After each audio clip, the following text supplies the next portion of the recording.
What's up? What's up? What's up, fight fans? We are back at it with another edition here at Round One Sports TV. I'm always your host, Edwin, where the wall fights start. Round one. So we got a lot to talk about. I want to talk about this Opetaia situation with the IBF and the SUFA title. Try to get a very clear on why the IBF cannot allow that to happen. This is happening before in history with other belts, and I'm going to break down and explain why. So please do me a favor, do something with yourselves, hit that like button for me, subscribe to the channel, and become a Round One Sports Talk member. Help support and build the channel. And like always, let's hop right into this episode.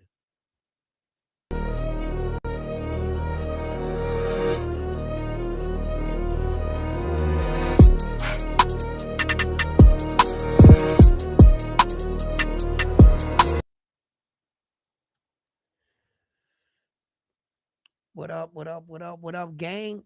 How we doing out there tonight? Let me just get a second here to just confirm my audio and everything. I know that I'm just gonna give you guys a little bit of time to, you know, get get situated in here and come in here. Um, and we're gonna break down a lot of things. We got a lot to talk about. I also want to talk about Devin Haney and Xander.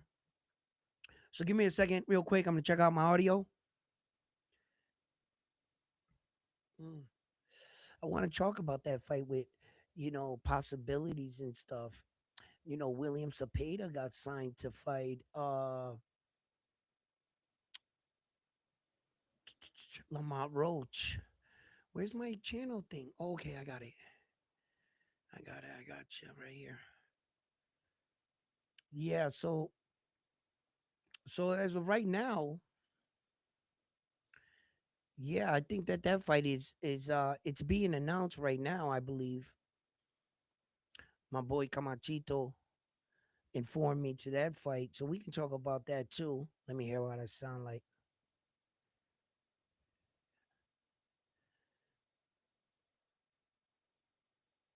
Does it sound low to you guys?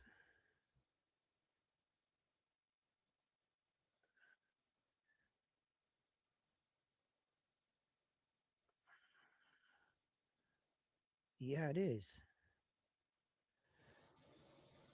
Here we go. See that? We had to fix that real quick.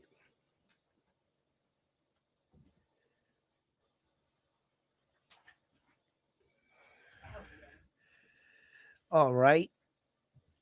There we go. Sounds good, bro. What up, Koki? What's up? In the building, baby. How you doing? Yo, even Restream updated their system software. So now it's a bit different even here. But I just want to let you guys all know that I'm fixing all of this in a couple days. I got the part that I need to put all my sound effects and everything. Although I bought this one right here, this auto interface, I'm probably going to sell it to somebody online. I've had it less than a few months. It's a great auto interface, but it just is not compatible with my sounds and everything. So I got another one coming in and I'm going to fix all that shit. And it's going to stop disconnecting my audio because what it's telling me is that the auto interface, the software does not connect with Restream.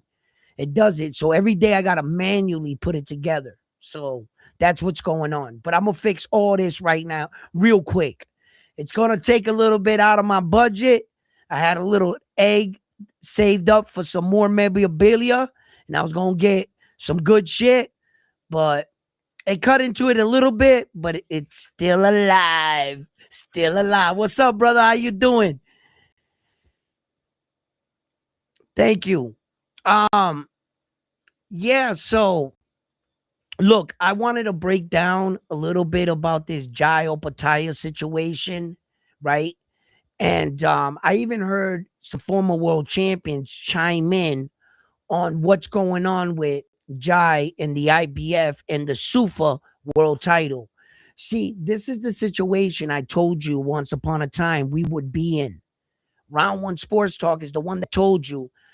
I didn't think it was going to be this fast, but wow, they really revealed their cards.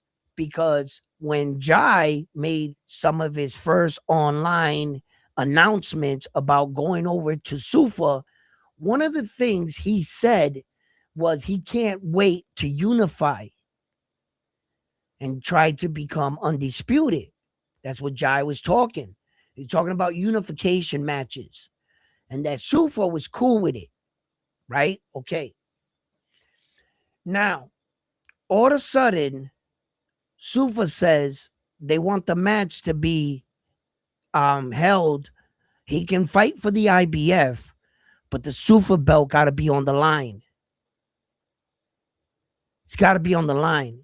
And the IBF said no. And I'm here to tell you that is the right move to make. And it's the right move they've always made throughout boxing history. You see, there's a value in the belts, okay? And you have to keep the belts prestigious.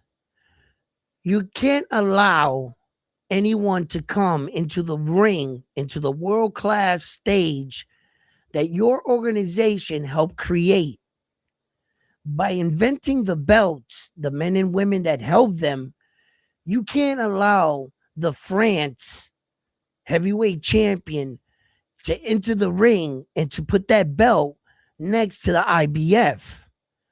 The second you do that, you give that championship value. The world seen it next to the IBF on a world stage. That's what you have to understand. That once upon a time, there was a belt called the WBO. And the other organizations frowned on the WBO. Throughout boxing history, whatever champion from the WBC, the WBA, or the IBF ever tried to fight the WBO world champion, they would do one or two things. Either to strip that champion of the belt because they didn't want their belt in the same ring with the WBO. The second you do that, you give the WBO status. You cannot allow another belt in the... Now, say you were the France heavyweight champion in France and you were fighting in America for a real belt. They would announce that you was the France heavyweight champion, but you can't bring your belt in the ring. That's the only thing you can't do. You can't put it next to the belts. You understand? Now, here's where things get really tricky. Okay? What Sufa is trying to actually do is cut the line. Cut the line. Stay with me on this.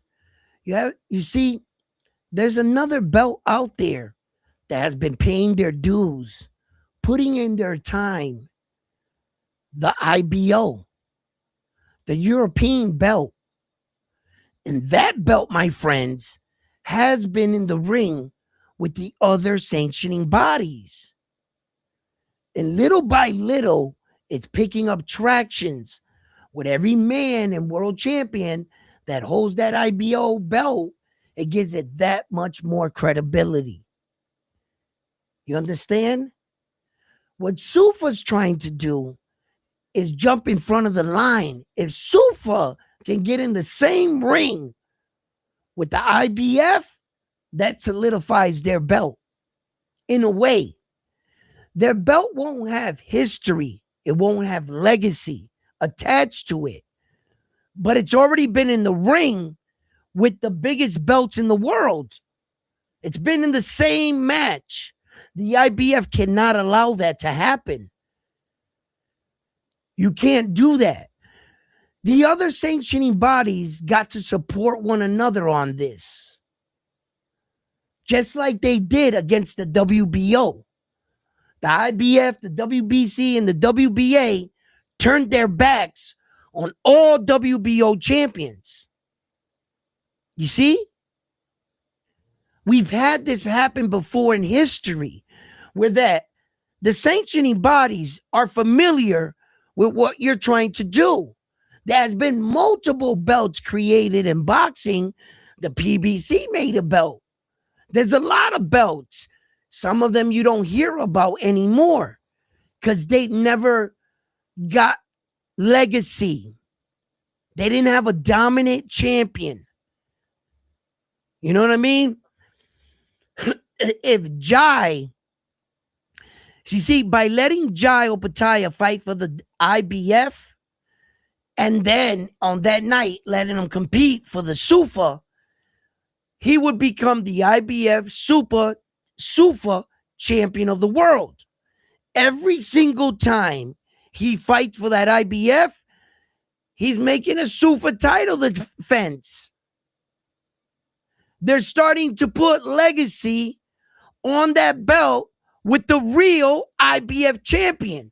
And says, let's say in a good world, he starts to unify. Whatever unification fight, every single time, whatever belts he's collecting, that SUFA belt is going to be there every step of the way. That's what SUFA's trying to do. What they need to do is to give their belt status. They want to start on day one. I didn't think they was going to pull the trigger this fast, but apparently now that he's signed on the dotted line and they own your ass, he's going to have to make a decision. Jai. You understand? No, fuck that SUFA belt. What's new round one? What up, baby? Salute everybody. Where the hell is Frontline? Always late to work and shit. You know what I'm saying? I gotta call his ass. Oh my God, somebody, yo, get him to work. Perdóname. Jai will get stripped of the IBF, reclaim it, and defend that belt all in 2026, Just watch, says the SUFA. Yo, listen.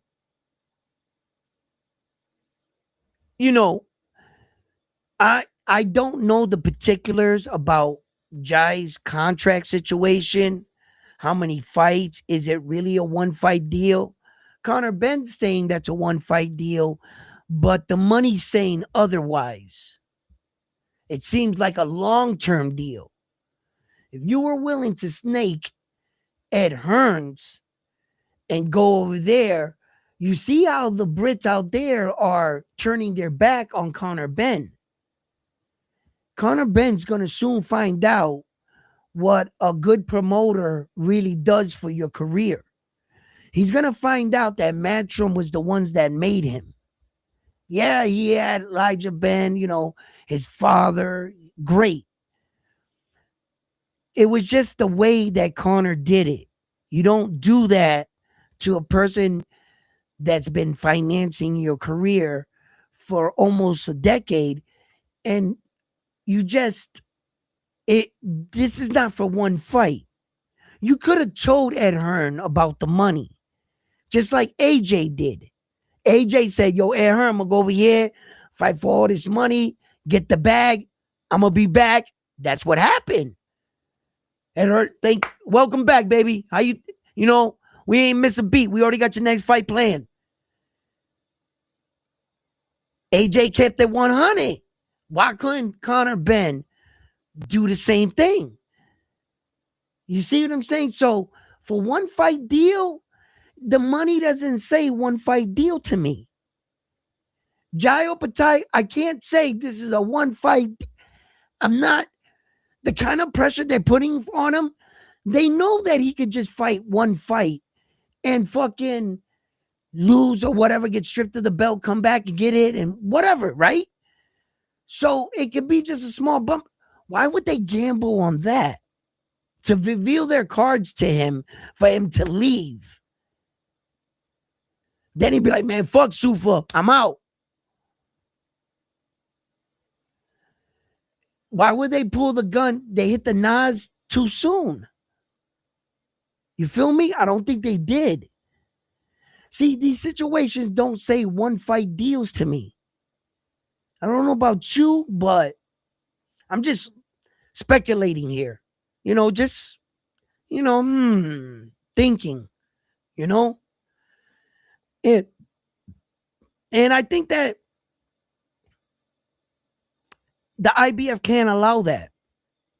The IBF cannot allow that Sufa belt in the same ring that they built. The Sufa belt wants a free ride to the top. They don't want to put in the years that the IBO are putting in, the WBO are putting in. They don't want to do that. They want to cut the line. They went and got themselves a champion, right? And that's exactly what they're doing. The second the IBF says yes to that shit, that's it. It's over. That Sufa belt is going to be recognized. You're going to give the Sufa belt world champion status. They cannot allow that in the same ring. No. You must keep your belts prestigious. This is the world, the boxing world, right? That the sanctioning body's built. When you go to a football stadium or whatever, this is the city that the Raiders built, the Patriots built. This is the Patriots house, right? Well, the belt's house is worldwide.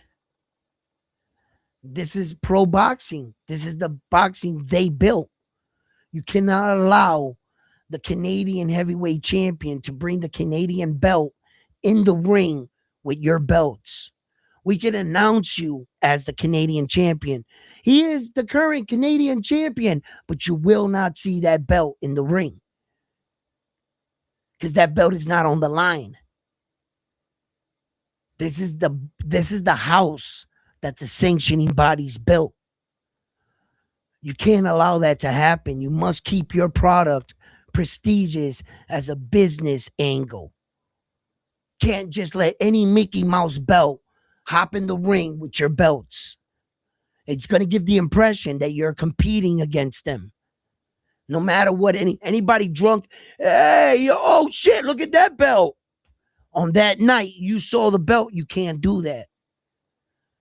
It's not allowed. There were a lot of situations where that the WBO wanted to be in the ring with these guys, and these guys were like, hell no. Don't you bring that WBO world title in the ring with the WBC. They would not allow it. Then little by little, they allowed it. Like the IBO, they allowed it, but they didn't consider it a world title. So they started making their way. They started putting in their time. They started putting in their dues. They got the respect of the boxers as you know what I'm saying? And they kind of viewed it like a minor belt, the WBO, until that famous night that Hopkins, Behad, and Oscar De La Hoya unified all the belts. And on that night, that's when the WBO got its world recognition as a real world title. From that moment on in history, Hopkins was the first 4-division world champion in the world. Bernard Hopkins, which solidified the WBO on that day, right? So it's made its time. Now the IBO, there's been a lot of great. AJ had the IBO. Steph Fulton had the IBO. The Klitschko's had the IBO. Man, there's been a lot of, come to think about it, right? George Camboza, I think, had the IBO at one time. Loma might have had it because I think he might have took it from him. But the IBO's there's just A lot of men and women, and it's not even recognized as a real world title. When the minute that Stephen Kubo Fulton won the IBO, was he a world champion? No. No. Then he won the WBC, and he was showing, because he wanted two belts. He had the WBC and the IBO. But the minute he won that second alphabet belt, that IBO belt disappeared. And Frontline, report to my office after the show. A tardy slip will be in your mailbox. What are you talking about? Late, What are you being talking about? late to work. I mean, what time is it? It's 8:02. I mean, you know, You you know. started late. Look, I've been uh, listening. I've been listening. I just, you've been listening for the last 2 minutes. Stop it. bullshit. And If you read the chat, you would know. belts matter. Yo, read the chat. Frontline. Let's get in here. Let I saw your little chat pop up. You Goki quickly go typed go away. Goki in the building. He said, "Yo, you sound good, bro. All right. You got a haircut? Question mark. Oh Do yeah. I was getting, but it's all messed up right now. And then you know how the camera, the camera will space out your hair real quick. But Yeah, Dwayne, saludo. That's he said saludo, saludo Coqui, saludo 1-1. Hit that like button. oh, and by the way, my girl got me this hat, this dad hat today. She's like, wear it. I'm like, man, I don't like this shit. She's like, come on, you know what I'm saying? Look, it got PH on it and shit. Play a hater. No, I think it's a pothead or something. I don't know. Actually, the name is on the side here. That's what it is right there. That's crazy. Uh, Canelo Alvarez is the face of boxing. Says Dwayne. Good day, round one. Says the Papa's hurts. Sufaru. Yeah. What's new round one? Says Bull Rider. No, fuck the Sufa belt strip. Opetaia says RL67. That's Mm-hmm. not how it works. Who Jay said will that? get RL. RL said that's not how it works. What doesn't work like that? What? He said he's the one that said fuck the Sufa belt strip Opetaia. So I guess Okay. he's talking about on what they're trying to pull here. Yeah, Um, yeah, yeah, Su yeah. Yeah, okay. Sufaru says Jay will get stripped of the IBF, reclaim it, and defend the belt all in 2026. Just watch. Yeah, I was here. I Um, was answering some of that. What's up? Mr. Itachi, pardon me, question hit the light, and then he said frontline scared. Niggas taking shot at me without me Yeah, even being here. Like, what's going on? because that's a part of the show that I was like, where the hell is Frontline at? You know what I'm saying? Everybody was like, where the hell is Frontline? I was like, I don't know. You know what I'm saying? It's hard to get, you know, good employees nowadays. You know Well, what I mean? nowadays you just gotta take what you get. No. I see with Boogie, the paper toilet hasn't been changed all week. Yo, What the Boogie disappeared. hell? Um, Eddie is a snake too. He tried stealing Virgil Ortiz Jr. out from under Oscar's nose. MW says Yeah, saludos. The Sufaru. I'm loving the fact that Jay Opetaia is getting more airplay, both good and bad right now. In 5 weeks, I've seen more interviews and topics about Jay or Jai than I have his whole career. I know, right? Right? Because he's in an interesting situation. They're using him as a pawn, actually. Because, like I explained, right? What Sufa's trying to do is cut the line. They need to give their belt recognition. If you can get the IBF champion to be in the ring and the Sufa belt on the line, you're actually fighting for the Sufa belt. You start to push the belt into the boxing world. Say the other guy beats Jaya Pataya, he becomes the IBF and Sufa champion, even though he doesn't fight for Sufa. Now you're off taking the Sufa belt, bringing it around the world with you. Can The you can shit. you ima- can you imagine the sanctioning bodies? Mauricio Suleiman, Gustavo Olivetti, and all them. They take the Sufa belt. They get one of their champs to go to take their Sufa belt and burn them on public on purpose, just to say this belt means shit. Listen. You cannot allow that belt to travel in the same circles as your belt, what you guys built. That's This what is I'm not, saying. Imagine they this is, collect them all and then they just burn no, them. no, this is professional sports, brothers. You cannot go to the NFL Super Bowl, right? And bring the France Canadian Super Bowl trophy, football trophy, and bring it to the game like it's on the line. What are you bringing that? No, there's only one trophy here. We're playing for this. You don't bring your award into our stage that we built. That's not smart business. You're That going to there's give sanctions. life. You're going to give life to another entity that didn't deserve to be in the ring with something you built. That's the same reason why they didn't allow the WBO in the ring way back in the days, in the 80s, in the ring with the WBC, the WBA, or the IBF. You didn't need the WBO to be considered undisputed world champion of the heavyweight world champion of the world. Mike Tyson had 3 belts. He wasn't in a 4-belt era. You understand? So, and then little by little, they started allowing the WBO in the ring. They started seeing it like a minor belt, but it was paying its dues. It was paying its homage. 10, 12, 14 years. The WBO from Puerto Rico's been around. I think it was birthed in 86, right? 1986. And man, it took them so many years to get recognized. And then when they finally did it, they paid their dues. Zuffa's trying to come out on day one, on week one, get in the belt and bed with the IBF and get free recognition that their belt was on the line with the IBF. Like that. They So think wait, you can't let that happen. Jai Opetaia, is he a Sufa champ, or is that No, title vacant and they're fighting for the belt, the Sufa belt?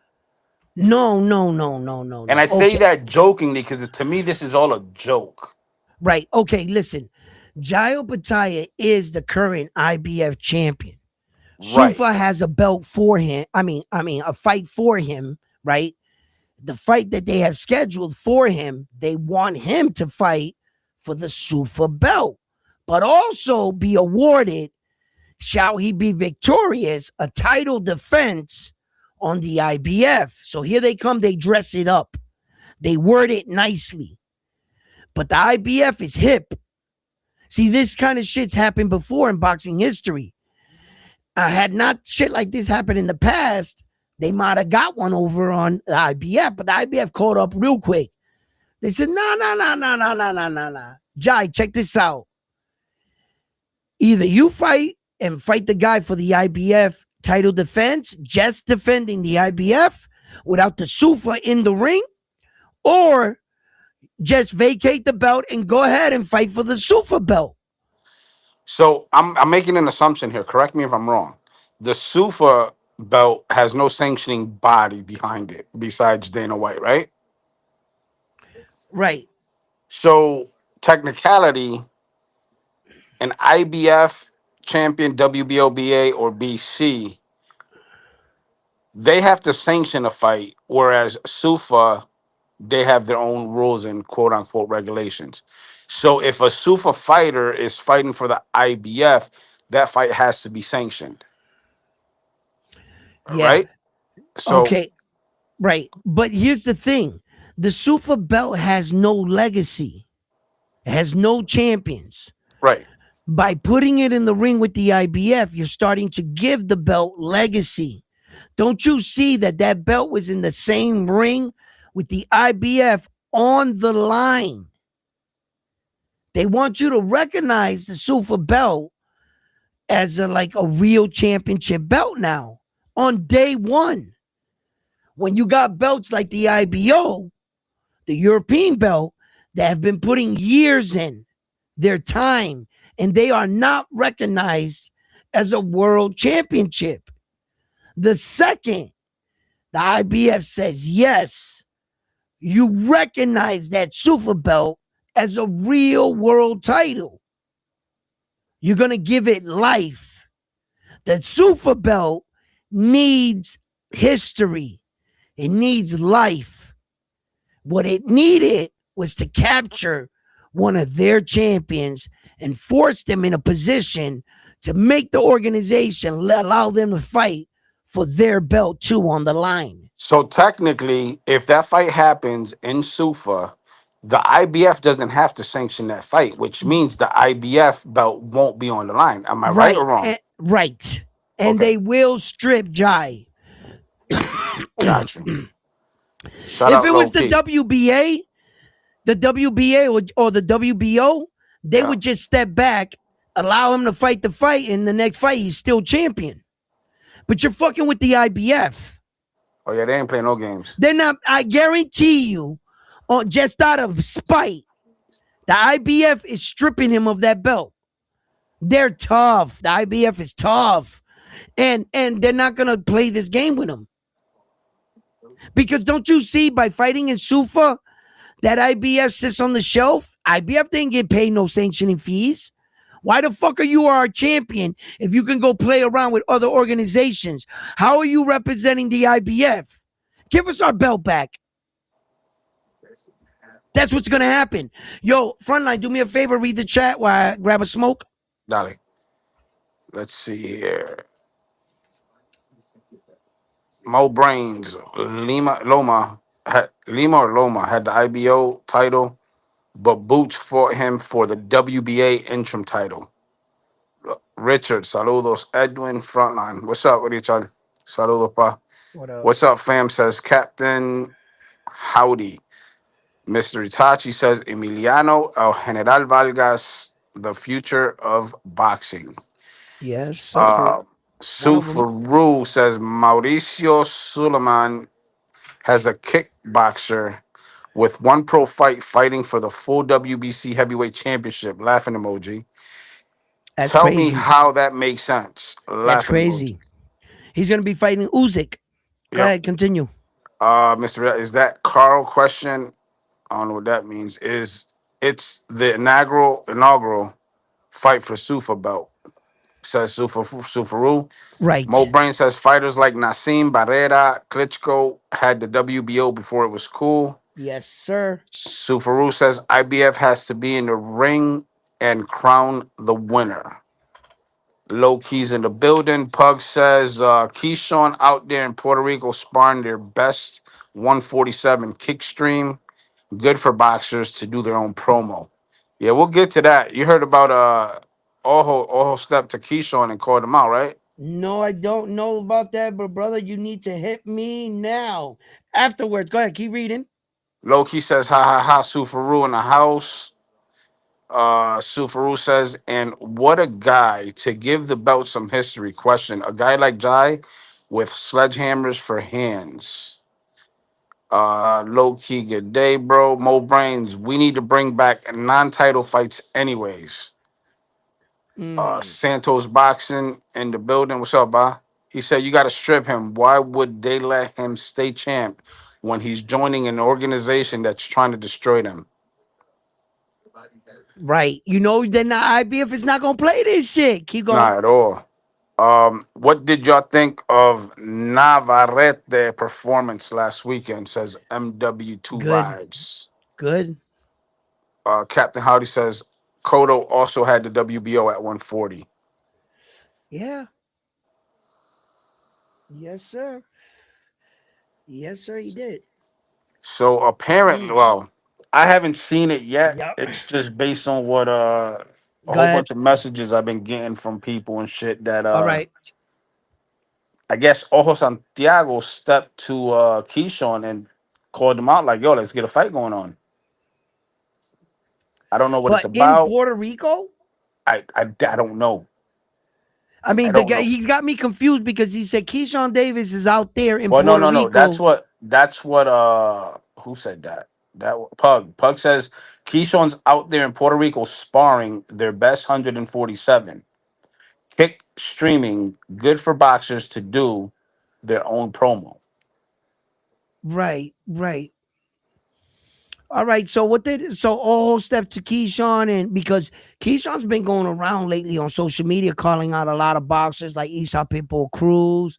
He's been, Yeah. calling out a couple names here and there, Yeah, but this nothing really stuck. Nothing's the really sticking. yeah, the So Spanish guys are on right now. The Brocas de Boxeo, he's on right now, and that's the title too. what is? Ojo, stepping to Keyshawn like Oh que yeah, lo está retando, meaning he's challenging him to a fight. right. So what do you? I mean, tell me what's your thought on? I mean, come on. I know you're gonna go with and you're gonna be a Of little course, biased here, and all of a sudden you're gonna like tell me all. But how do you see the fight?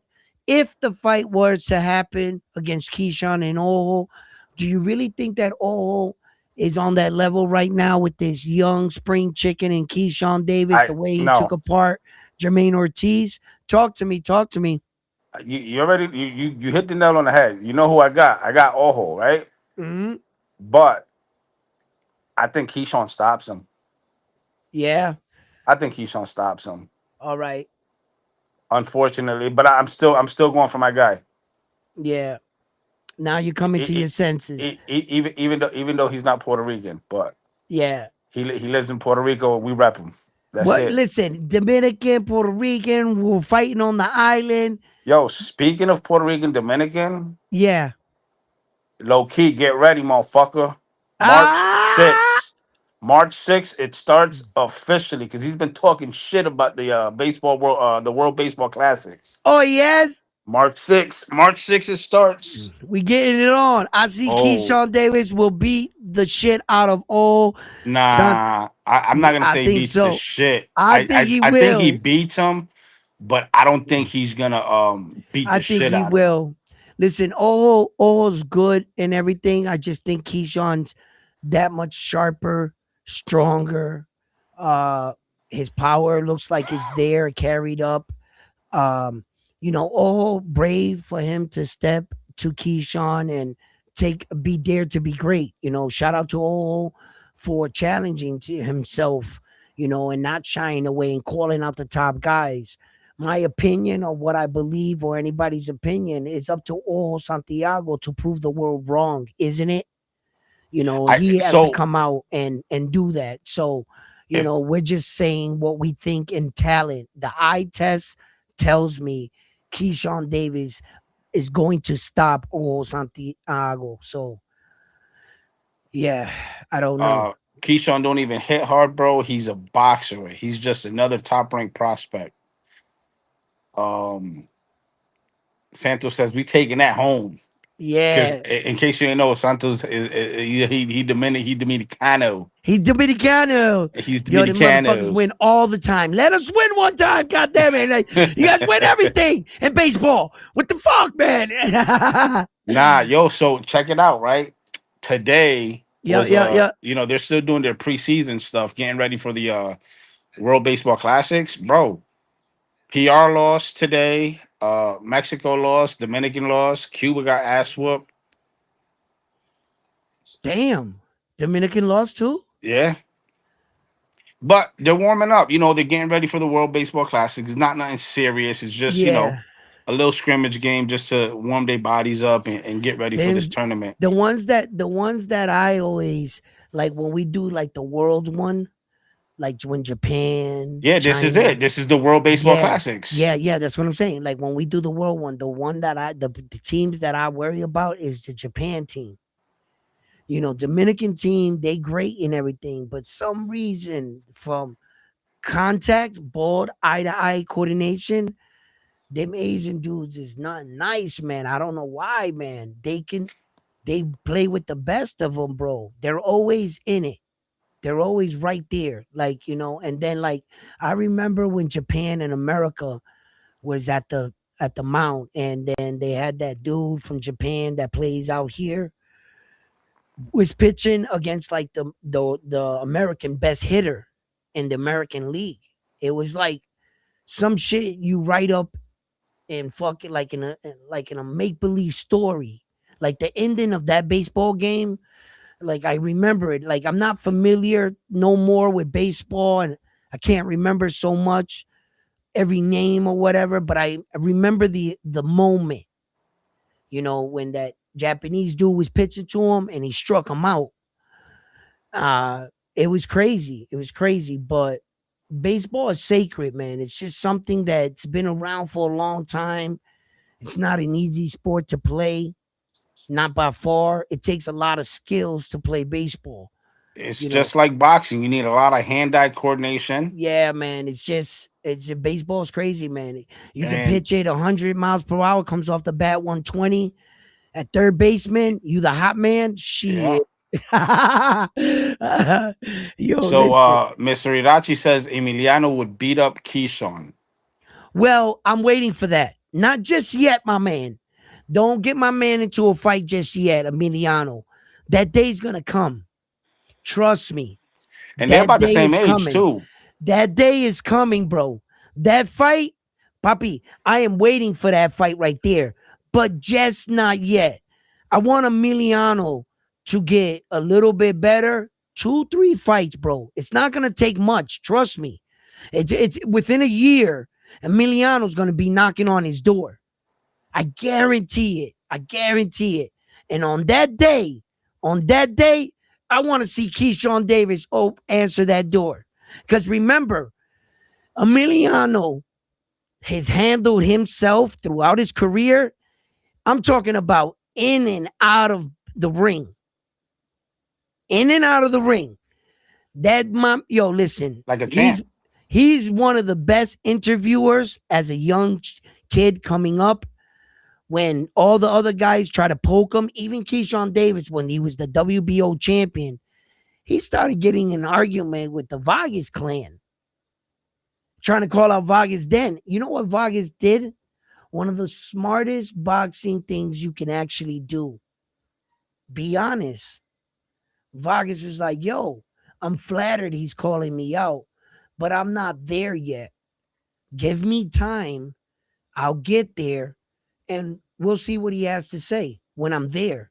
But as of right now, this is my level.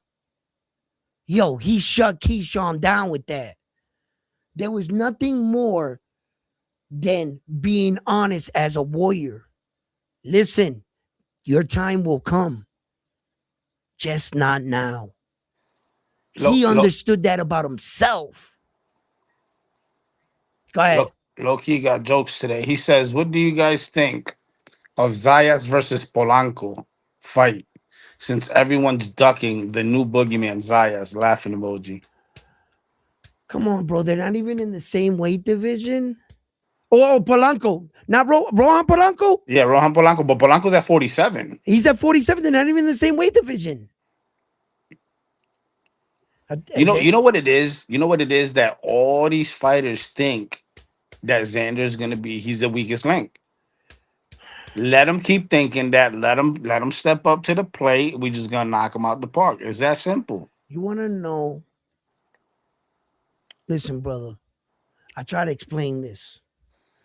And I try to explain this in a way where, you know, people would be more aware of Xander's boxing history and situation. Xander has real punching power. I told you guys, go back, watch his highlights, watch his fights. Telling you, a lot of those fights could have been stopped. If there was 10 more seconds in the fight, he was knocking the guy out.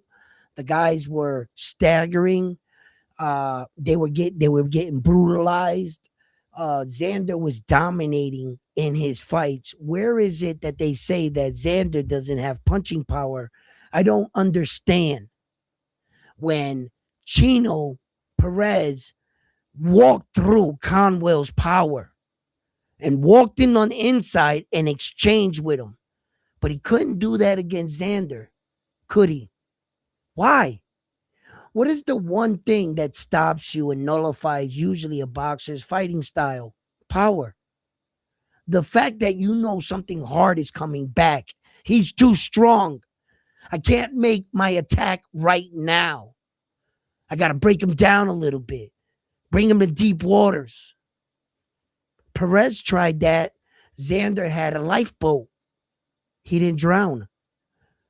All these, but this is good that Xander's getting this much attention. I like it. I like it.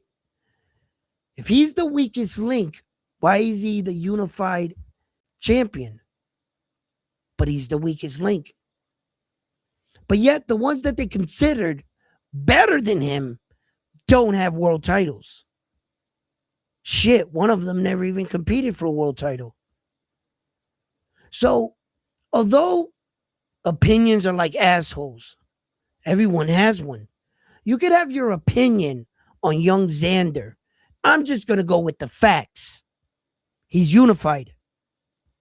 He beat a world champion for his belt. He has title defenses on his belts. On one of them, anyway.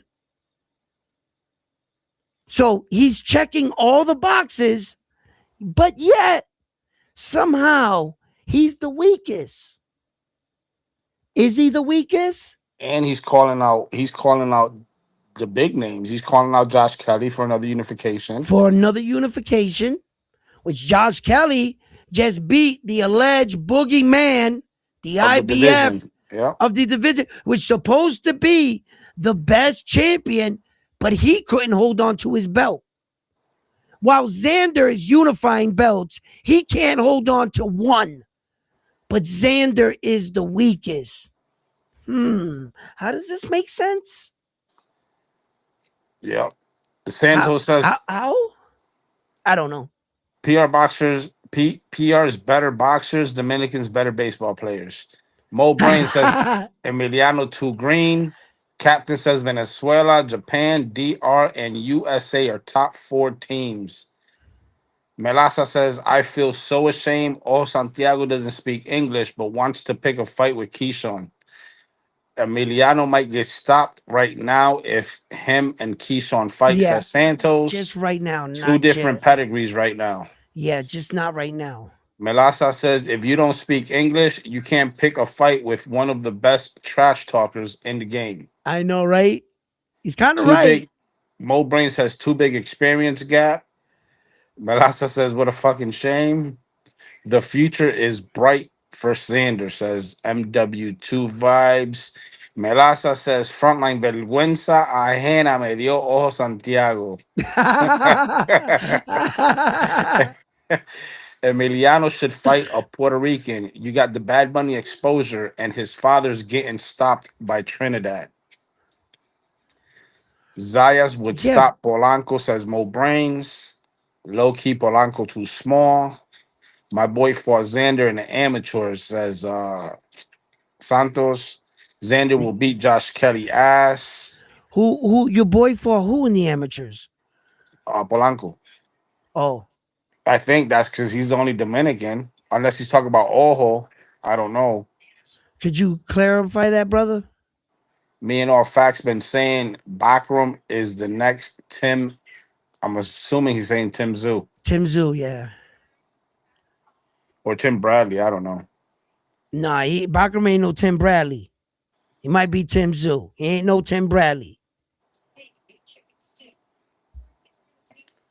Yeah.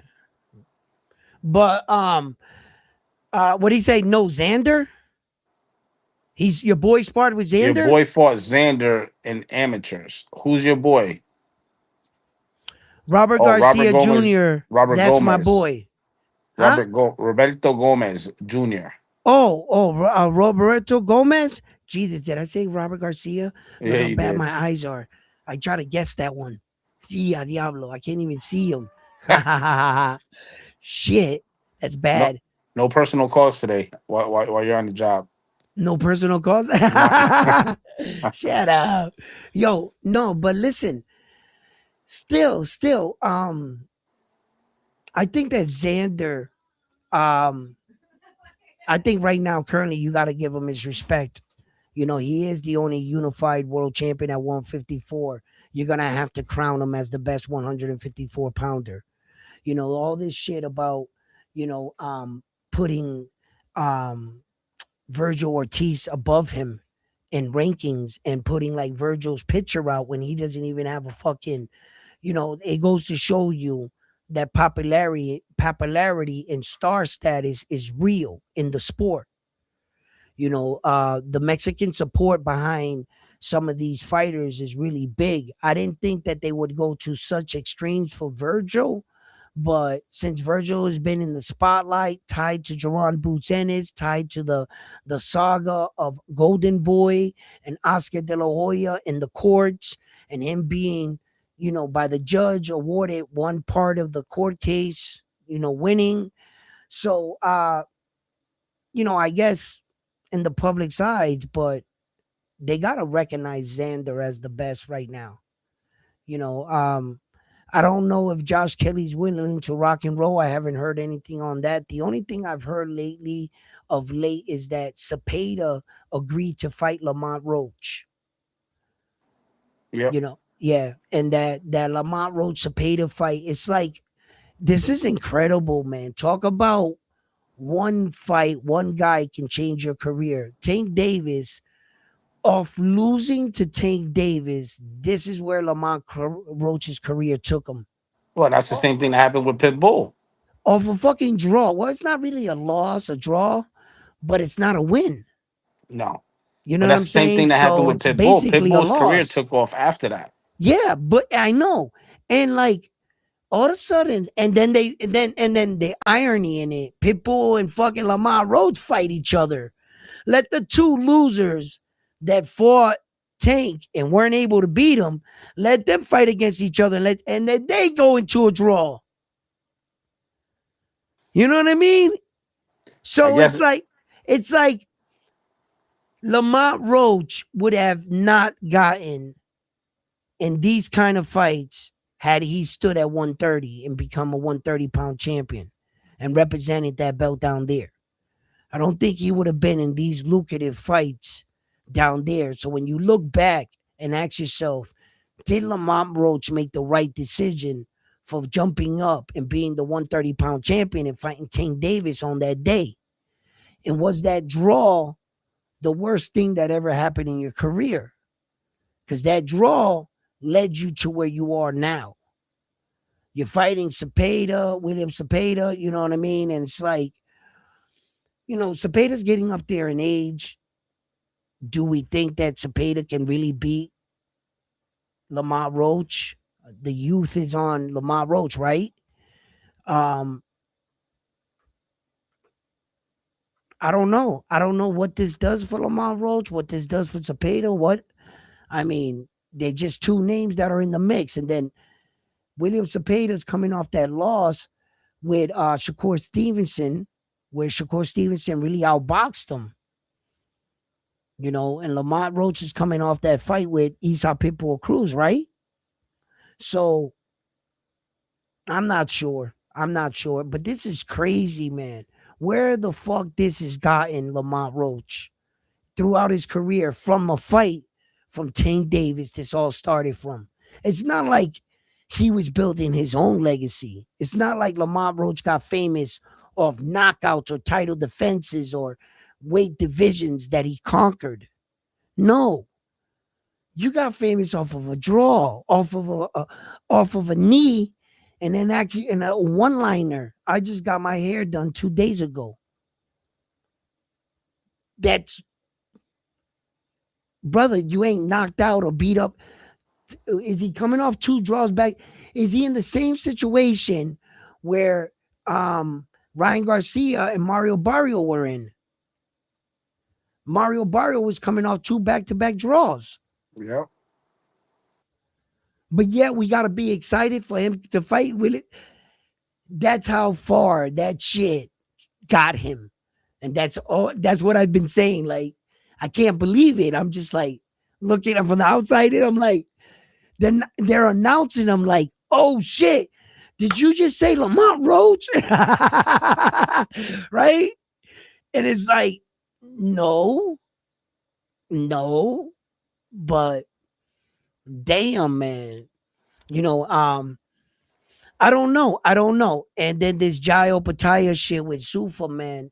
Me and you, we talked about Sufa a lot. Frontline, me and you, we were talking about it. And I was breaking it down to you, and I was telling you, I was saying, man, at one point, Sufa's gonna make these belts fight their Sufa champion to try Yep. to get. That's where they're gonna try to get recognition. He's gonna try to do the same thing he did to Bellator. Yeah, with He's gonna try to do that with the whole the alphabet belts. Well, he was smart in Bellator and UFC because technically one of the only champions I can remember that he did send over was Tito Ortiz. He was the UFC champion at the time when he fought the other guy. He was, in fact. So that's where like the history, one of the history fights with the UFC and the Bellator kicks off too. You can't ignore that. So, see, Dana did it in a more lucrative way. He beat the Bellator guys, then bought the top Bellator guys, then brought them over to the UFC. Then they became champion. Then he shut down Bellator. He kind of like shelved it in a sense, so that the only Mitch Marshall channel to watch Game in Town was the UFC.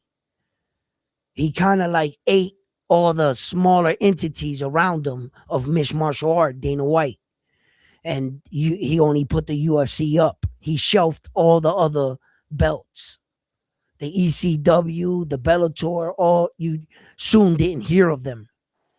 Yeah, And but Dana, well, you think he's gonna do that with the IBF, BC, BA, and BL? no, the way you got to shut them down is you got to take their legacy.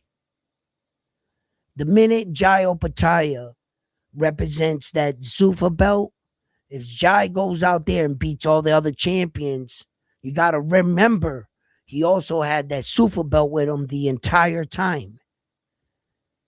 You understand? At some point, Zuffa's going to want to run the night.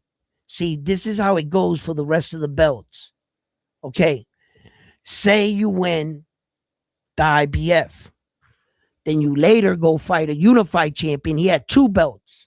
He had these 2. So now on one night, you became a 3-belt champion. There's only one more belt left out there. So what happens is there's an order to things. There's an order.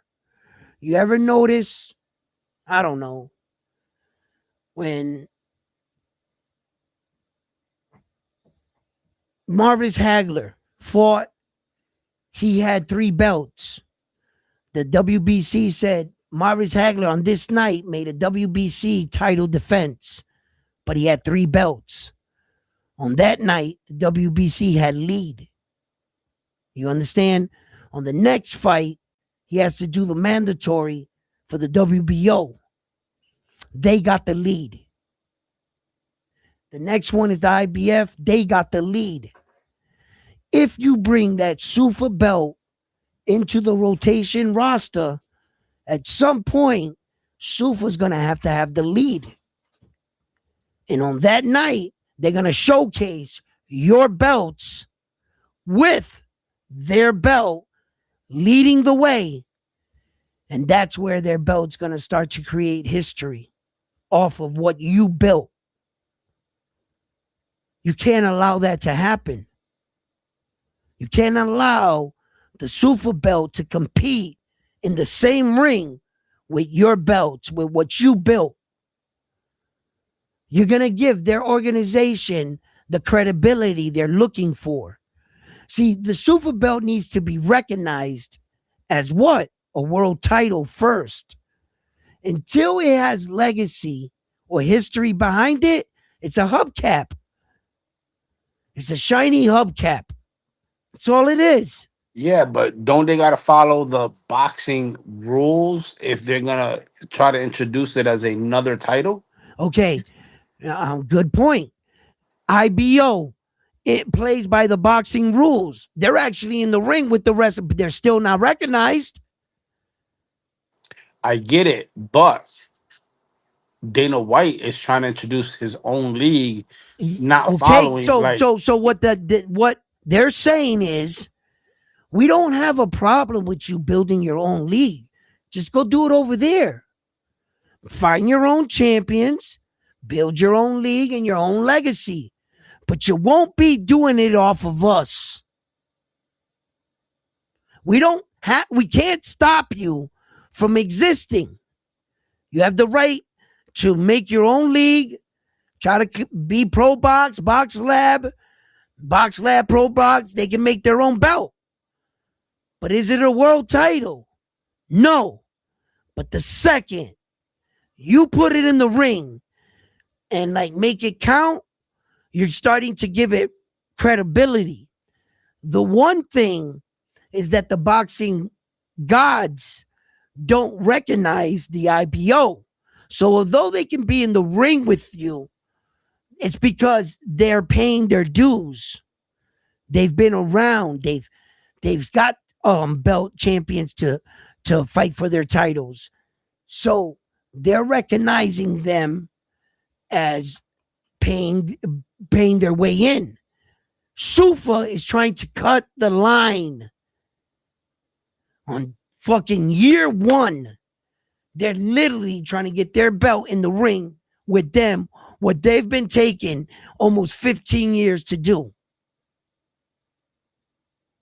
It took them like 9 years just to get in the ring. You mean to tell me Sufa and Dana White's going to be able to pull that off and get in the ring on year one? The only way you could do that if someone takes a bribe. I'm going to be honest.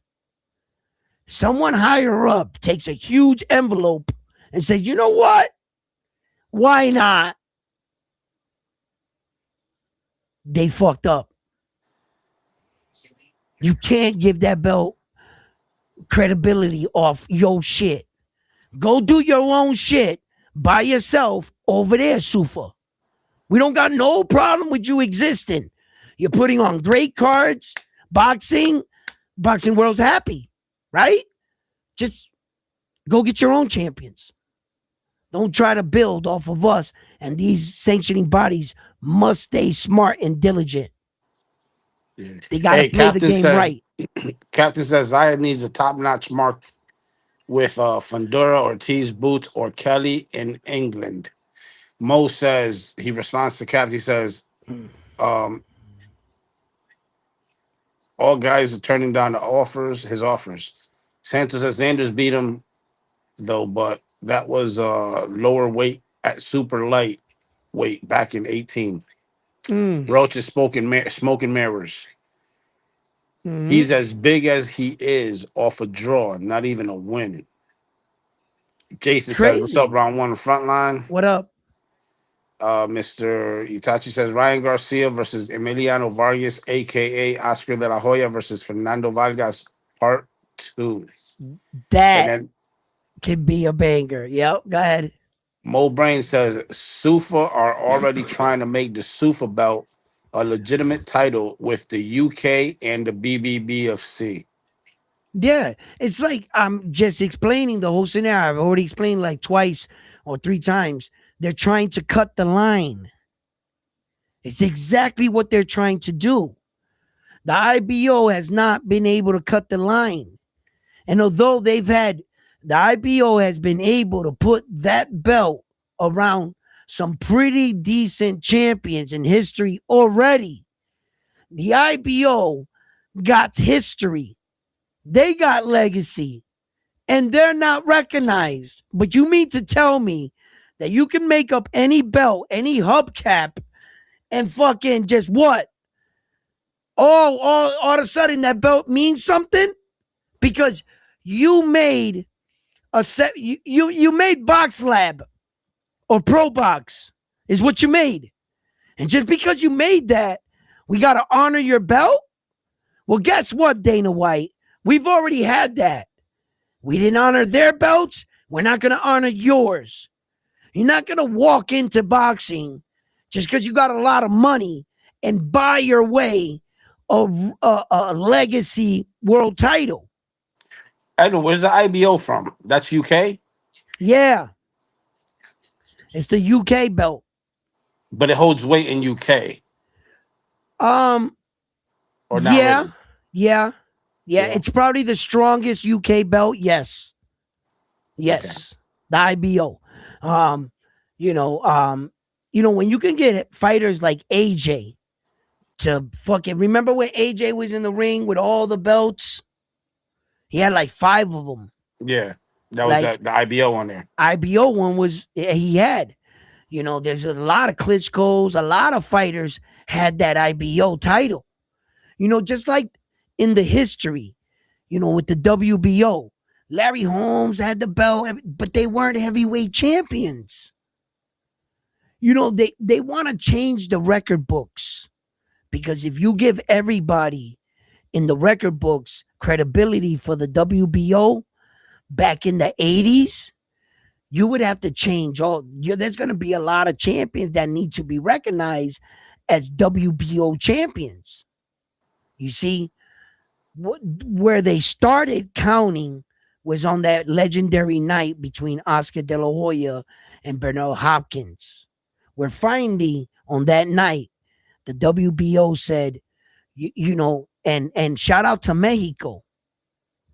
Shout out to a Mexican boxer for making the Puerto Rican belt valuable. Oscar De La Hoya.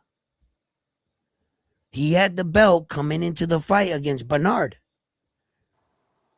A Mexican fighter is my fighter on that day got our belt to where it needed to be. And then Mo Brains. and hold on, and then that's what made the relationship love of Puerto Rico for Oscar when he married a Puerto Rican woman and actually moved to Puerto Rico. That was one of the reasons why we embraced him. Just in case you don't, the history of why. Because Oscar De La Hoya. When we tell you we had really adopted him, we had adopted him. Because the Mexicans didn't accept him. Because allegedly he was American. You know, I get it, but we've been through this conversation, but it's just a part of history. Mo says Ricky Yep. Hatton defended the WBU belt Yep. title like 20 times. Where's the WBU now? Laughing emoji. Yeah. It's some entities don't survive. What about the PBC belt that's been around before the WBU? I don't know. Maybe it was or maybe it wasn't. I got to see who came first. But there are belts that are the NABF belt. They're still around. They're just, you don't hear much of them. You know what I'm saying? It looks like a boys club belt, actually. You know what I mean? So there are a lot of titles that are out there in the world. Okay. There are titles that are recognized. The UK has a couple funny looking belts. They got like all these pictures. They kind of look like a ring belt. They got like flag things on it, weird colors. That's the LGBTQ belt. No, don't say that. But because that belt actually has a lot of UK history. I would be very proud if I was if I was born out there and I won that belt.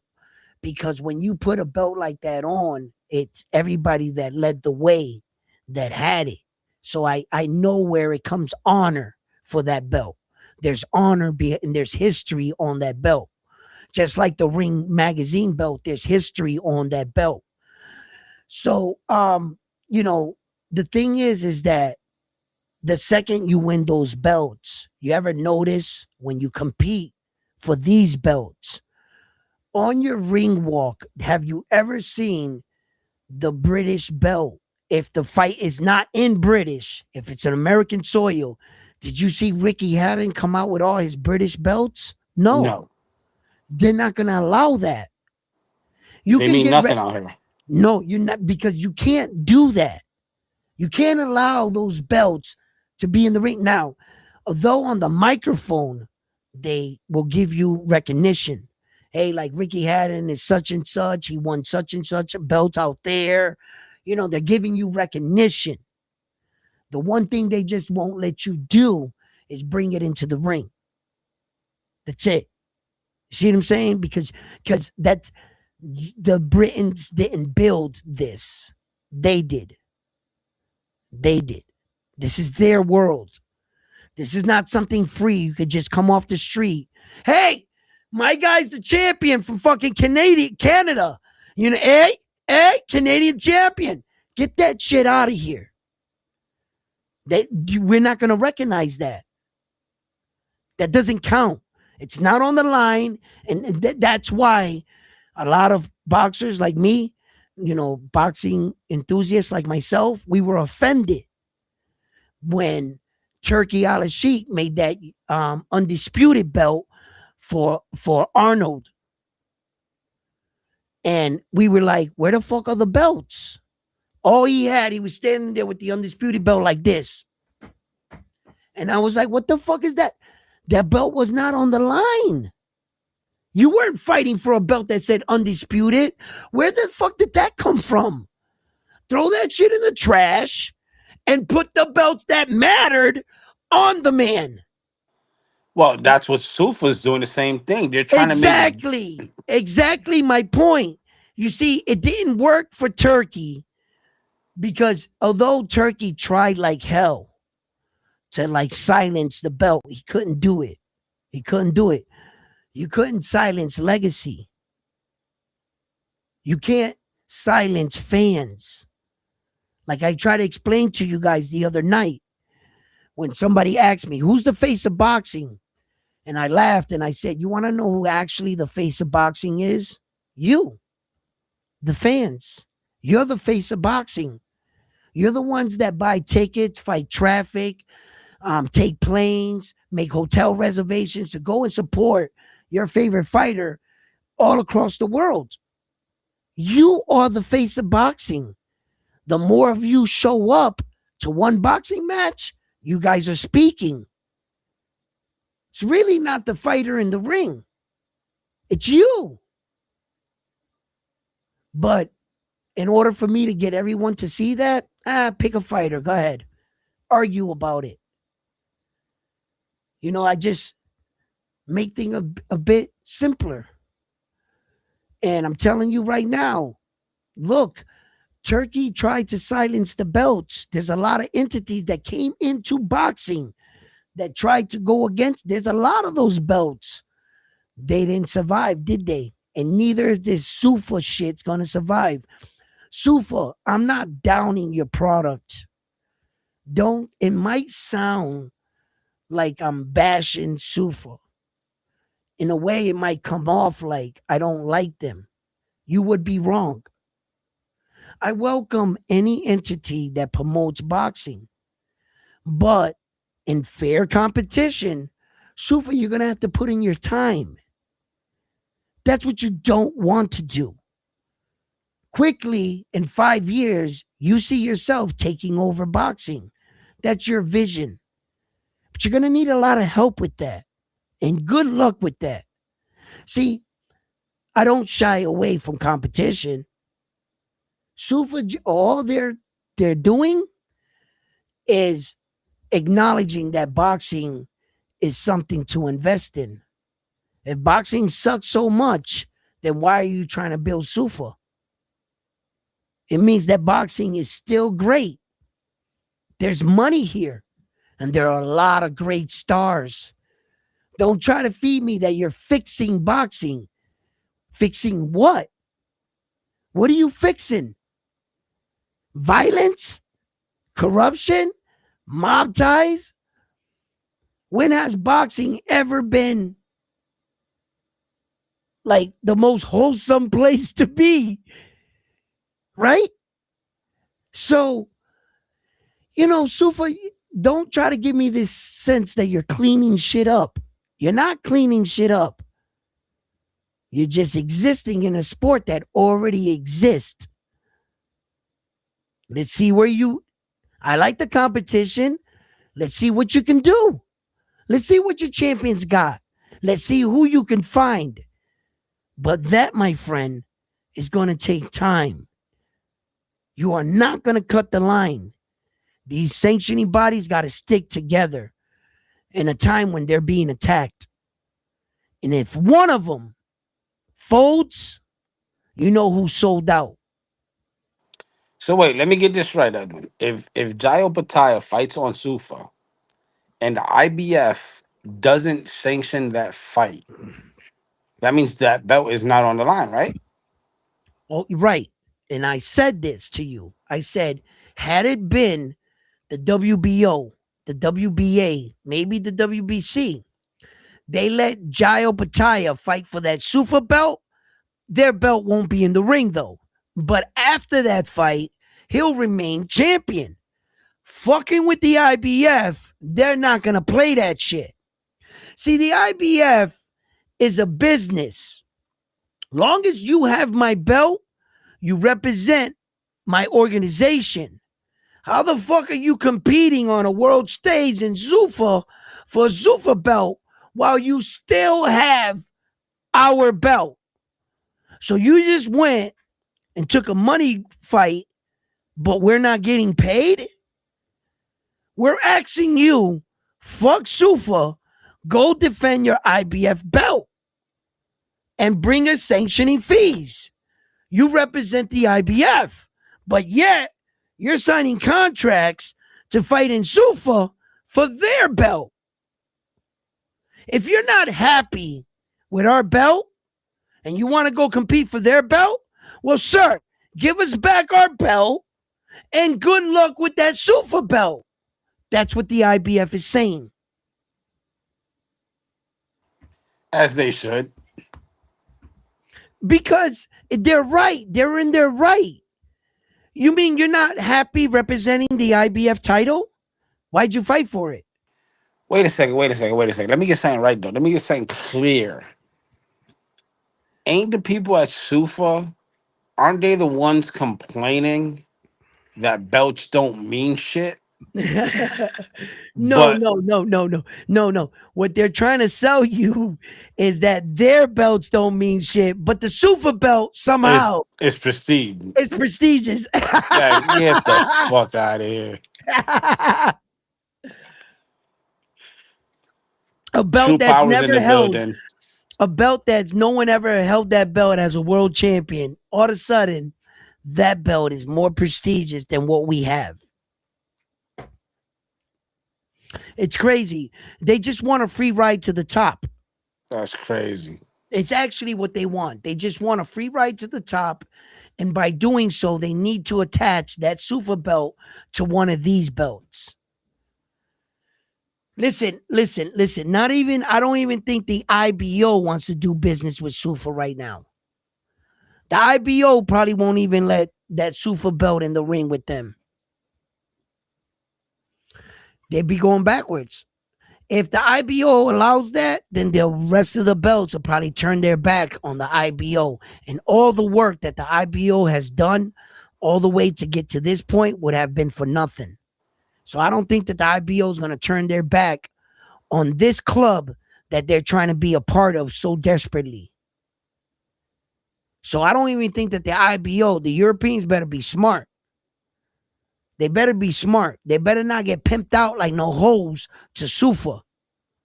Because Sufa could try to build, momentum off the IBO and steal the IBO's clout if the IBO is not careful. They can get tricked out by shit happens. Boxing's a wild, wild west.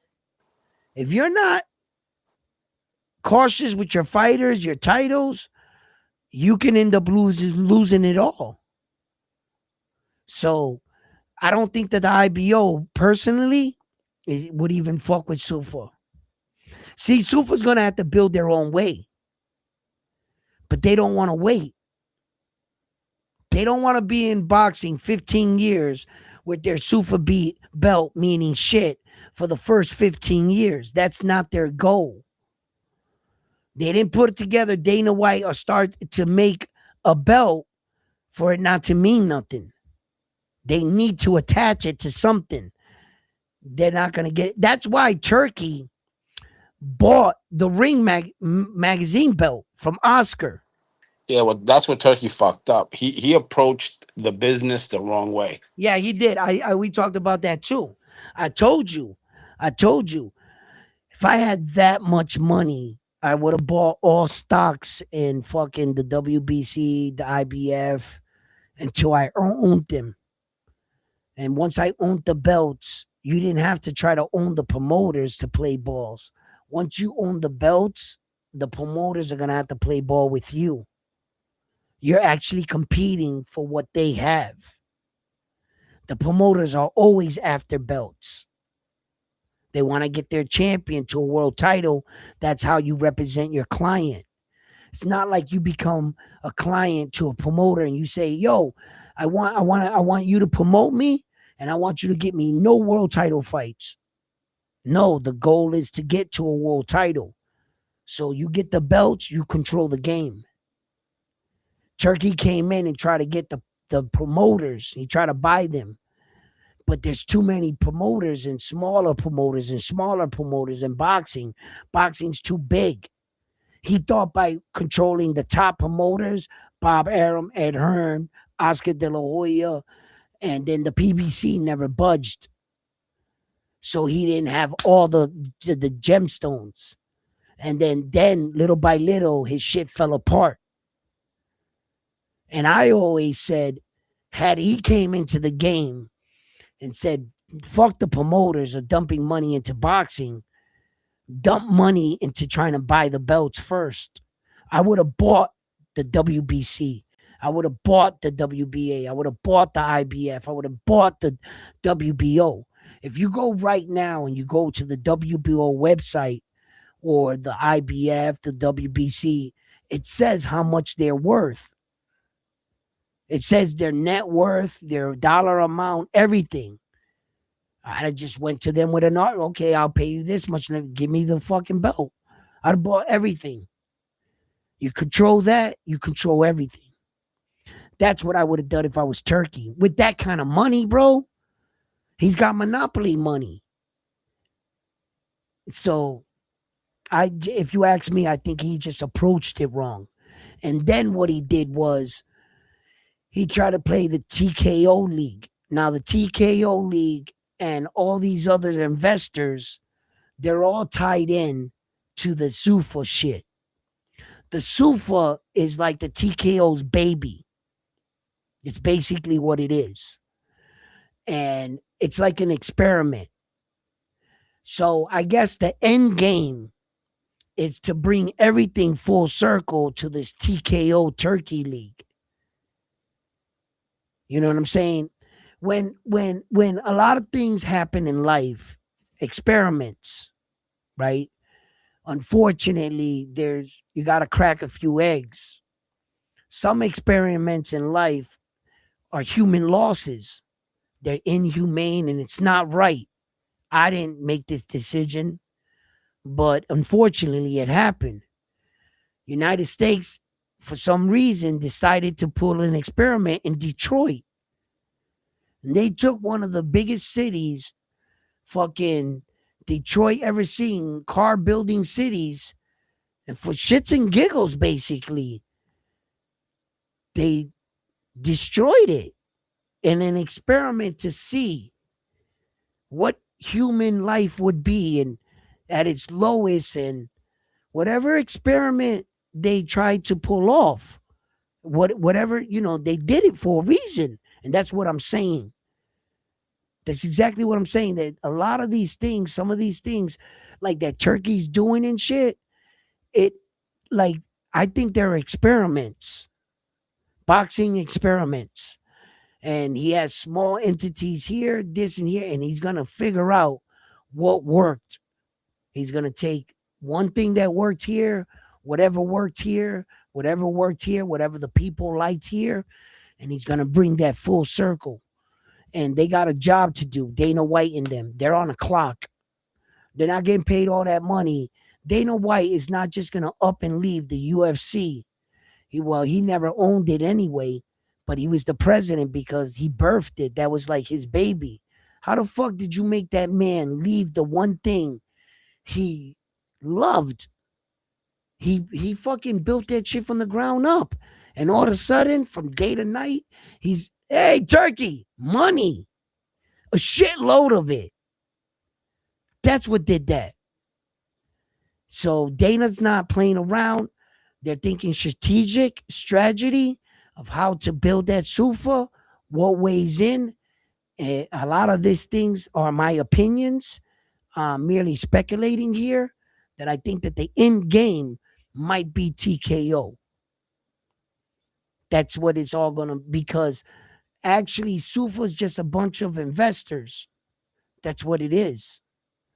And what Turkey's actually doing, without getting too complicated, and all the fucking crazy talk, he's taking for Peter to pay Paul. in a nutshell. That's what Turkey's actually doing. Rather than breaking down all the companies' names and how he's actually doing it, the best way for I guess everybody, we can all understand it. He's doing a shell game, Turkey, with all the investors' money, the names of what he's putting it in. He's not being 100% honest, but he's not lying. Turkey. And for me, it just looks from the outside looking in, it looks like he's experimenting with boxing at a fast rate. You ever see like stocks? You can invest stocks online. You could invest smartly. It'll be slow. They got this thing called speed stock. It's real fast. You'll lose your money quick. And I kind of think that's what Turkey's doing. He's building these entities to find out what works. Then he's going to try to bring that formula against these belts at the end. I'm not sure if that's going to work or what, or if that's actually what's happening. Like I said, I'm merely spitballing here. You know what I mean? I'm just trying to think of why. Like, why would a guy be so eager to come in and dump this much money in a sport where the first 5, 6, 7 fights, there's no way he got $1 return, right? Which makes me think the rule of thumb in small business or any business, really, one of the biggest business pieces of advice I was told that if you were going to start a business, have enough money saved up to survive for 5 years. Expect no return on your business when you're first starting off on it. Usually you're doing like low prices, cutting deals. You're sometimes in some projects you're breaking even. You're not doing it for the money. You're doing it for the notoriety, to get your name out there. You understand? So I understand in the business concept that in the first 5 years, you weren't really looking for a return. What Turkey was looking for, he wasn't looking to make money off the fights he was hosting. What he was looking to do was win you over as a fan. Where did you see the best boxing match you've ever seen? The most action on a Turkey card. Yeah, it's just like he said that you're never going to pay-per-view again, but here you go with a bunch of fees. Yes. Now, that's lessons that Turkey's going to have to learn. That's another situation of something he tried to control and he also failed at. He thought he can just control the zone. That Turkey can make a contract, but he didn't know that the zone was funded by a bunch of fucking investors. And the investors, he couldn't get them all to agree to make this free.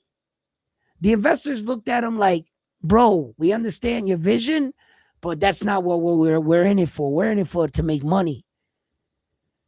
Then he realized he hit a wall with the investors. They're not willing to budge.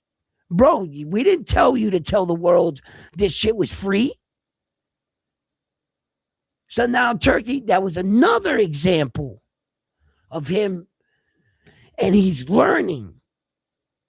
That's what I'm telling you. Like, watch what he's doing. He's like taking everything he's doing and he's making these, and I'm telling you, at the end, he's gonna try to give you a product. I think that's his end goal. Because you try to figure it out, because I'm saying, okay, you're not making, okay, first 5 years, you're not thinking about making any money back. You couldn't control the pay-per-view. You couldn't control the promoters. You didn't get the belts. You bought the ring belt. You didn't launch off your TKO, but you launched off Sufa. With every mistake, listen, a billionaire doesn't think like you and I. They don't have to, because a billionaire's brain is about 35 people in a boardroom. That's 35 brains. Of the top students, probably the the world ever produced that works for them. You think you're like thinking what would Turkey do? No. He's got an MIT guy, a Harvard, Princeton, Yale. That's what billionaire money can do for you. You got some of the best minds, business minds in the room. You're not just some dude in the desert just blowing away money, getting suckered.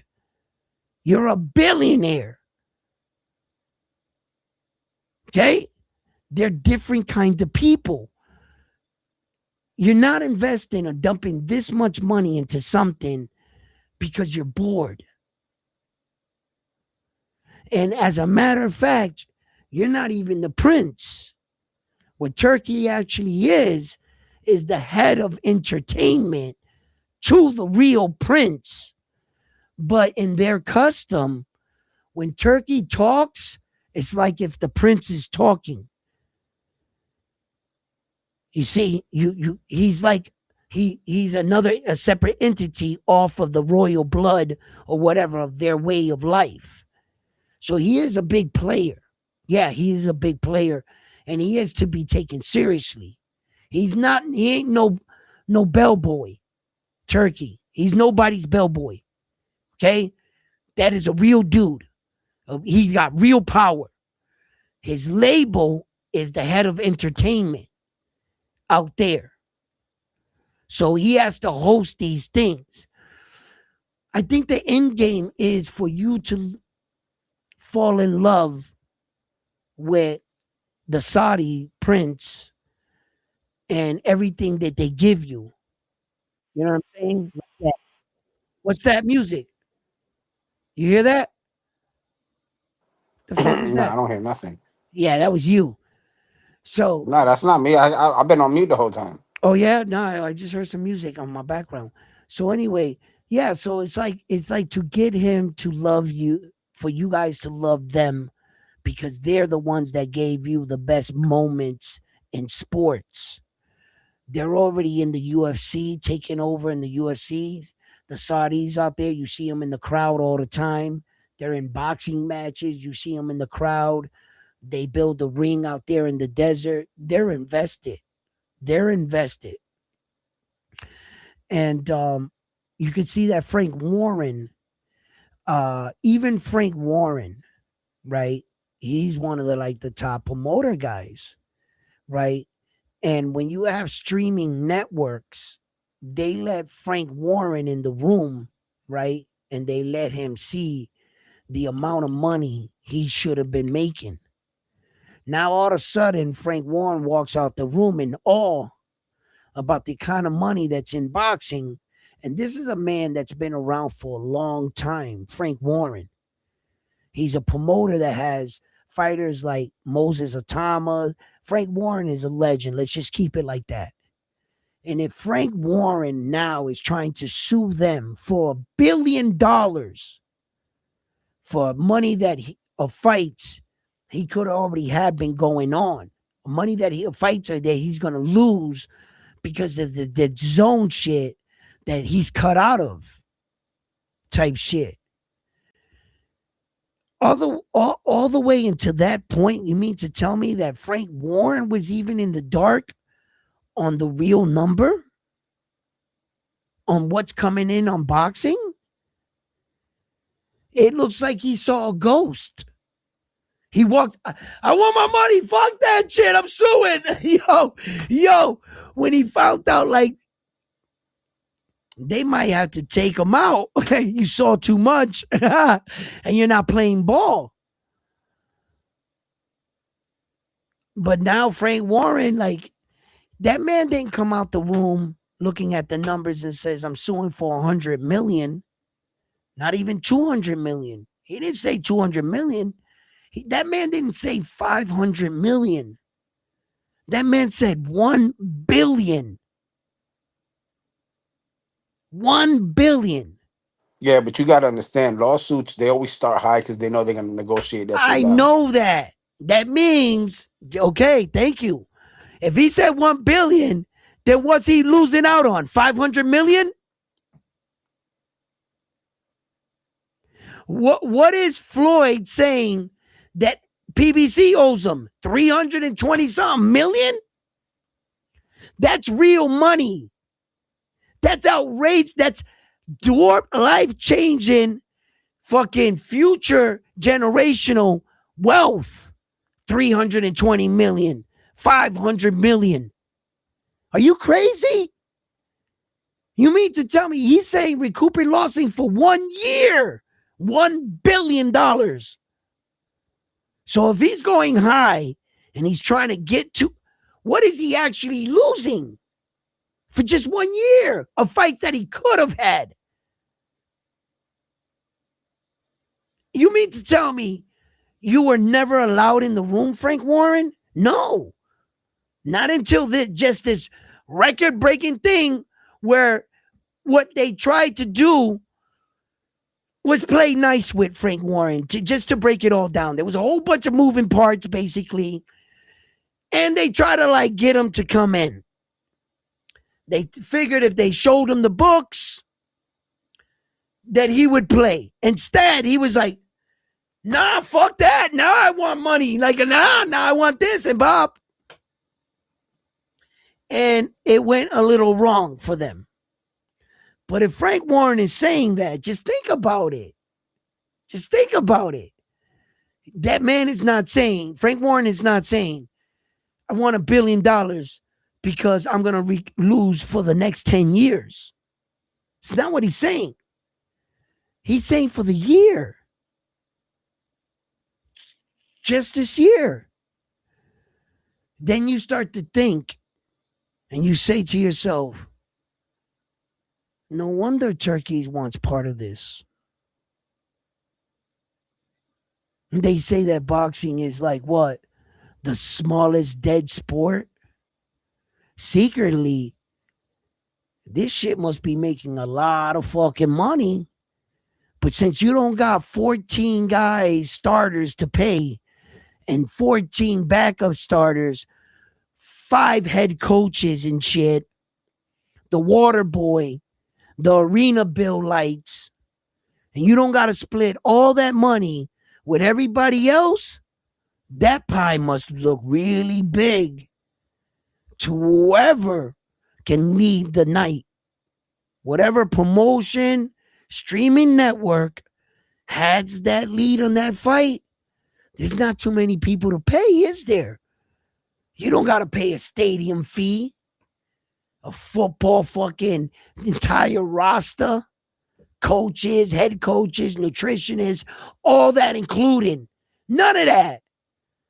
All that shit goes in your pocket. So I think that there's a lot of money in boxing. There's a lot of money, and it's obviously being discovered, by like things like this. When I listen to Frank Warren and his situation, and I've heard really intelligent guys break it down in the boxing world, so I know what it's about. It's all about money. It's all about money, and it must be a lot of fucking money, man. Because when you can generate that kind of money on one night for like a football game, but end up realizing you don't have a lot of things to pay, boy, does that amount of money come to you look really big. So, and then you wonder why people like Turkey want a part of the pie, but they're saying boxing isn't great. They're telling you that these belts ain't shit. They're trying to destroy boxing from within, but yet right in front of your face, build a separate boxing entity right next to it, but say, hey, this boxing's better. That boxing ain't shit, but this boxing is the better. You see? So, you know what I mean?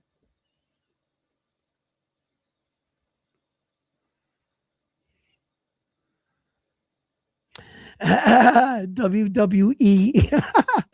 Well, yeah, because a lot of those investors too. Yeah, I mean, okay, I get what you're saying with the WWE situation, right? But yeah, look, man, um, this is gonna be an ongoing thing, with this SUFA. I don't think they're going anywhere fast. We're gonna have a lot of conversations about this. I want to thank all of you guys for coming up, talking right now. I'm about to go get something to eat. I'm starving.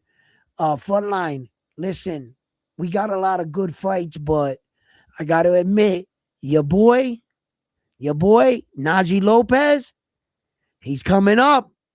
He better bring you a dub, kid. Oh, he's coming. He better bring you a dub, all right? Because I know you got him. I got him too in the fight. I like Najee in the fight. You know what I'm saying? But I'm just busting your balls on because I know that. So when's the okay? When's the next official Mexico Puerto Rico fight kicking off? I want to know.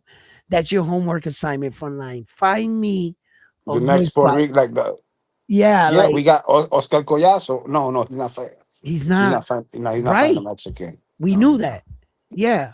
So we didn't have that anymore. So I was thinking about when do because we're gonna have to pass around the puck a little bit here until we get a little thing going. You know what I mean? Yo, but okay. One more thing before I go. That Edgar Berlanga fight, I guess, is official, right? No, it's in negotiations with It's Chris Eubank. still it's I, not a I I haven't nothing came in as far as being official yet. okay. It's in negotiations, I and I seen I seen think yeah a couple people post on it. I didn't take it from it being official yet. I saw that and it's going to be in the Chosen One put UK. up something. Huh? It's going to be in the UK. We need that. We gotta get Yeah, one back. We yeah, need that back, bro. You know yeah, what I'm saying? We down bad to them. You know what I'm saying? We need that yeah. one. We got We need that one back. Edgar, bring us back to home the W, brother. That's your assignment. Edgar, you gotta bring us back the W. But look, we got a lot of great fights. We got a lot of boxing to talk about. Who do you want to see Keyshawn Davis get in the ring with? We already the announcement of the Lamont Roach and William Cepeda, the anticipated fight right now, which I want because I'm saying it's anticipated because we need this back. I need Edgar Berlanga to get in there and rock Chris Eubank Jr. I need him to rock him. You know what I'm saying? And we need to get that one back because Britt, this is in love competition. I love you guys, but we gonna have to rock and roll, baby. You know, Yeah, yeah, I would like that because that's what I love. I love good rivalries in boxing. I like good matches that I'm anticipating on watching. And there's nothing like the moment of watching your favorite fighter make that ring walk. And you as a fan, you're sitting at home and the butterflies start to come into your stomach just seeing your fighter. That's that rush that I talk about, that anticipation of a fight, a good fight. So fight fans, thank you for tuning in. Chat family, you guys have been amazing. Please don't forget to hit that like button, subscribe to Round One Sports Talk, become a Round One Sports Talk member. Frontline, it's always a pleasure. My co-host, always in the building. And thank you for everybody tuning in. I will see you on the next one here at Round One Sports Talk. Frontline, good night.